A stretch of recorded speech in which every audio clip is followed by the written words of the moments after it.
On a commencé l'action hier soir autour des 17 h sur le camp d'aviation à Milly-sur-Ouvre. On a réuni environ 150 à 200 tracteurs pour faire ce qu'on appelle un SOS lumineux avec les tracteurs.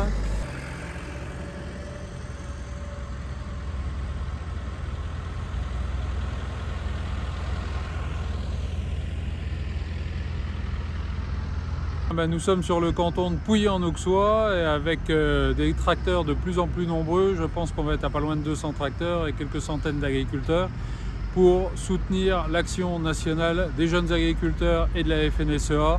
On veut gagner notre vie en travaillant et moins de contraintes environnementales.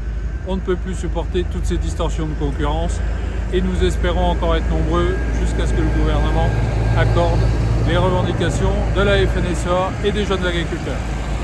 On attaque les grandes choses ce soir à Pouilly-en-Auxois par un rassemblement de tracteurs et ensuite c'est prévu de partir sur l'autoroute comme ce qui se fait au national. Merci à tous d'être là ce soir. Vraiment, on tenait tous à vous remercier.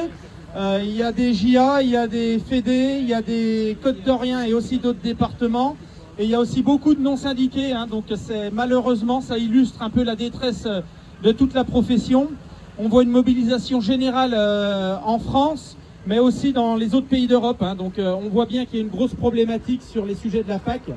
Fort demain d'annoncer, la mobilisation elle continuera et elle risque de continuer plusieurs jours, plusieurs semaines s'il le faut.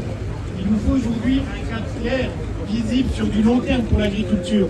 On a à l'aube d'un plan social majeur en agriculture avec la moitié des agriculteurs qui vont partir à la retraite d'ici 10 ans.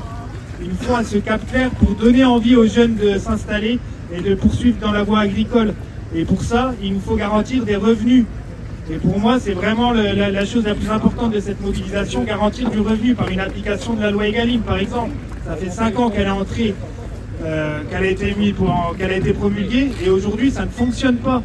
Comment on peut donner un cap clair et de la lisibilité à nous, agriculteurs, avec cette loi qui ne fonctionne pas ?